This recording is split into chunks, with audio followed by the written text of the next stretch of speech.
buriya ngo abasaza cyangwa se abantu bageze mu zabukuru usanga iyo ugiye ukababaza ati ariko buriya kugira ngo umuntu abeho muri ubu buzima agere ku myaka yanyu abayeho atuje, kuko mwe ngo muba mwarabonye byinshi, ikintu cya mbere ahita akubwira ati buriya kubaho ubu buzima ntago bisaba ngo uba utunze ibintu byinshi, kuba uri umuntu uzwi cyangwa warize amashuri menshi ahambaye, yewe ngo ube umuntu w'intungane, wa muntu nyine abantu baba bazi ngo ni intungane. Oya, ahubwo ni ukuba wowe wa nyawe, apana kubaho ushaka gushimisha abandi, ukamenya kwicisha bugufi. Nanone ikintu cyo kwicisha bugufi ukakimenya, no kuba umuntu mwiza. Ntabwo ndimo navuga bya bindi byo byanyu muhise mukeka byo kuvuga ngo umuntu mwiza ku isura, umuntu mwiza ku mutima, aho unyuze ku buryo uvuga uti nta kibazo mfitanye n'abaturanyi, nta kibazo mfitanye n'abo dukorana n'inshuti zanjye n'iki, mbese bakaba bakuzi nk'umuntu mwiza, ugaharanira ko ishusho yawe uko uzwi uguma uzwi neza ahantu runaka. Ikindi kintu cya kabiri, buriya abantu iyo bari mu bibazo ntabwo ari buri gihe ngo bakeneye inama zawe, ngo uzubabwire inama wigize umujyanama. Rimwe na rimwe abantu ikintu baba bakeneye ni ikiganza cyo gufata ukamukomeza ndetse no kumutega amatwi. Ikindi baba bakeneye ni umutima ubasha kubumva, bakumva situwasiyo barimo. Kandi muri ubu buzima uko umuntu yakubabaza kose, yagufata nabi kose, ntuzatuma agusubiza hasi ngo akuze amahoro yo mu mutwe. Jya uguma utuje, nujya no kumusubiza ntuhubuke, umanza utuze mbere y'uko umusubiza cyangwa se muvugana cyangwa ukora ikindi kintu, kuko bajya bavuga ngo amarangamutima atuma ufata imyanzuro uhubutse. Iyo myanzuro ukazayicuza vuba byatinda, ariko ukazayicuza. Ikindi ngo ujye wihangana ukomere ndetse umuhunge wigendere. Aho hari itandukaniro uba umweretse hagati yawe nawe, agenda yibaza si uyu muntu biti vipi, kukimuhemukira nkabona, kukimubwira nabi nkabona ntacyo bimbwiye, kuki ujye uvuga uti uyu muntu nawe siwe, wikomereze wigendere. Amakosa abiri utazigera ukura mu buzima, ntuzigere ubeshya umuntu ukubwiza ukuri, wa muntu wawe ujye ukubwiza ukuri.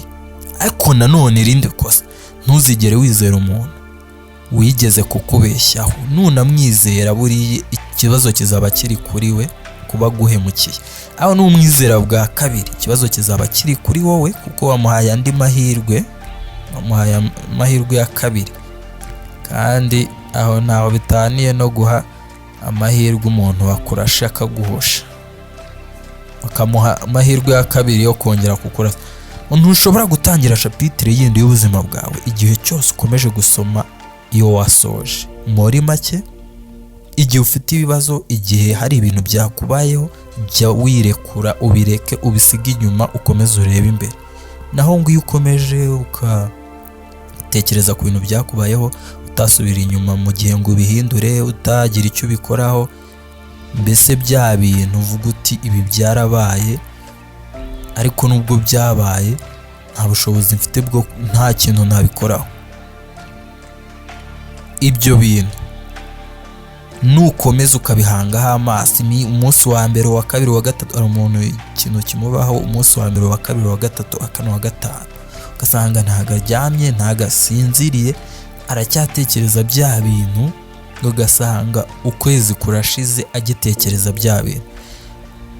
Ni gute utekereza ko uzatekereza ikintu gishyashya ukiri gutekereza bya bintu byakubayeho? Wa muntu wakwanze, wa muntu waguhemukiye, wa muntu wizeye akakugamba, oya, jya uhita ukomeza.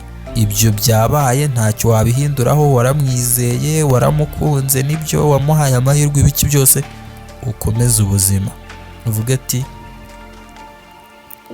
iyo ni chapitire ya mbere nyivuyeho, narayisoje, reka mfate indi chapitire y'ubuzima bushyashya, nshaka ibinteza imbere, nshaka ibimugura mu mutwe, ibituma numva ameze neza, ibintera stress nk'izo wapi. ikindi ngo umunsi umwe nusubiza amaso inyuma nibwo uzamenya ko buriya wagiye uhangayikishwa n'ibintu bitabaho cyangwa se ibintu by'amafuti biranga utuntu dutoya twagiye tuguhangayikisha ugapanika ukarara udasinziriye utekereza uvuga uti ibi nimbikora bikanga, ninshura amafaranga muri la business kanga, ninjya kubabwiza ukuri inshuti zanjye bakanyanga, nimba bwiza ukuri nimba hakanira kujya muri ziriya ngeso mbi bazahita bigendera nsigare njyenyine. Ugasanga nyine utuntu nk'utwo ngutwo, ariko ngo iyo wamaze kubicamo warageze ku rwego runaka nibwo usubiza amaso inyuma ukavuga ati burya ahubwo nari naratinze. Ugasanga umuntu muri business ahantu ageze akavuga ati natinye bwa mbere njya gushora amafaranga namanje ngira ubwoba ukumbe nahangayikishwaga n'utuntu duto. Ugasanga umuntu uriya mukobwa naramukunze ntagira ubwoba bwo kujya kubimubwira, narabimubwiye ahubwo nsanga yewe nko korosoro wabyukaga, ariko nyine akavuga ati ubwoba namanje kugira mvuga se anyanze ububye. Ugasanga nyine wagiye uhangayikishwa n'utuntu dutoya n'ibintu bitanahari. Iyo turi gutekereza ibintu tuba dukeka ko bikomeye, ariko byamara kuba tugasanga uko twabikekaga burya siko biri, siko bikomeye. Ugasanga nyine watinze mu mwanya wibazaho wiganyira ngo ibyo bintu ntago ari byo. Tukiri kuri ibyo ngibyo ku bintu utashobora gukontorora, buriya jya uhanga amaso ku bintu ushoboye gukontorora. Ibyo utashobora gukontorora ubyihorere, za mbaraga zose uta ku mwanya w'ibintu udashobora gukontorora ngo ujye uzikoresha ku bintu ushoboye kurema, ku bintu wakora, ku bintu bifatika byakwinjiriza. Nanone bakakubwira ngo reka kugerageza guturisha inkubi y'umuyaga, ahubwo wowe ushaka uburyo watuzamo, witurisha ubwawe utuze. Inkubi y'umuyaga izacaho igende. Muri make inkubi y'umuyaga ntacyo wayikoraho. Hari ibintu biza mu buzima ukabona ni nk'inkubi y'umuyaga, ntacyo wabikoraho, ntacyo wabihinduraho. Icyo we uba usabwa ari ugutuza gusa ukabyakira, ubundi bigacaho, ugakomeza ubuzima bugakomeza. Yavuga uti bya bintu byaragiye, cyangwa se niyo waba ubonye buye n'ibindi ukaba ati ibi nabyo biraza bigende. Apana gushaka kumva ko hari icyo wabikoraho kandi ubwo bushobozi ntabwo ufite. Ikintu kibabaje, nigeze kwibura njyewe ubwanjye ndi kugerageza kwinginga abantu ngo baze mu buzima bwanjye, ngerageza kubikundishaho ngo babe inshuti zanjye, ngerageza kwanga ibintu byose nakundaga, nkunda ibyo bakundaga kugira ngo babe inshuti zanjye, ngerageza umwanya wanjye wose kuwubaharira kugira ngo nyine babe inshuti zanjye mbisangemo. Ariko nanone nabuze buri umwe igihe nageragezaga kwishaka njye ubwanjye, njye wa nyawe, apana uwe wifuza komba we. Nabuze buri umwe wese, bose baragiye. Ariyo mpamvu byaba byiza kuba wowe uri we wa nyawe, atari ngombwa ngo ukore ikintu ngo ushimishe abandi bantu, kuko ngo iyo ukora ikintu ushimisha abandi bantu uba uri imfungwa y'abo bantu. Ubu hora uvuga ati noneho ndakora iki kiri bubashimishe, ndakora iki, ubaye nk'umucakara wabo. Ariko iyo ubayeho ubuzima ari wowe uri kwishaka, ari wowe witekerezaho ukora ikintu uvuga ati iki kintu nijye kijya gushimisha, cyangwa kiri bushimishe njye, kiri bushimisha abandi, wasanga kiri bushimishe wowe, okay, icyo kintu ni cyiza kuri wowe ukagikora. Bitari ibyo nawe bidatinze abo bantu uri kugerageza gushimisha ngo baze, umunsi noneho wahugutse, wafungutse ku maso, ukavuga ati ngiye kwishaka, ngiye kwiteza imbere, ngiye kuva muri ubu buyobe, ngiye gukora ibintu bizima, ngiye kuba umuntu muzima, ba bantu bose uzahita ubabura, ba bandi bose musangira ingeso mbi bose uzahita ubabura. Ubuzima buriya ngo bumeze nka esanseri cyangwa se eleveta, cya cyuma kizamura abantu kibamanura. Buriya iyo uzamuka muri esanseri biba bimeze nk'uko uzamuka mu buzima ukagira urwego ugeraho, ariko uko ugenda uzamuka buri ntera uzamuka ugera ku ntera runaka hari abagenda bava mu buzima bwawe, babandi bose ubona bagusubiza inyuma bava mu buzima bwawe, ukomeza bava mu buzima bwawe, ku buryo usanga za nshuti mwari muri kumwe kera, za nshuti mwahuraga mukaseka mukagira ubugoryi bwose muhurira mugasanga za nshuti zose ntabwo kizigira warazikatiye. Kubera ki? Hari urwego ugezeho. Ariko nanone jya wibuka ko nanone iyo umanutse mu nzego, ba bantu mwagiye muhurira iyo ngiyo bose bagenda bavamo mu buzima bwawe gake gake, mpaka igihe wisanze uri wenyine, aho isi kujyanye ukahisanga wenyine. Ba bantu bose baragiye bavamo kubera ko ntabwo ugifite amafaranga. Nanone bakavuga ngo buriya inshuti zawe zizagusobanukirwa neza igihe uzaba uri hejuru, uri mu nzego zo hejuru, hari ibintu wagezeho, mbese warabaye umukire, utunze ibintu byinshi, nibwo inshuti zawe ngo zigusobanukirwa.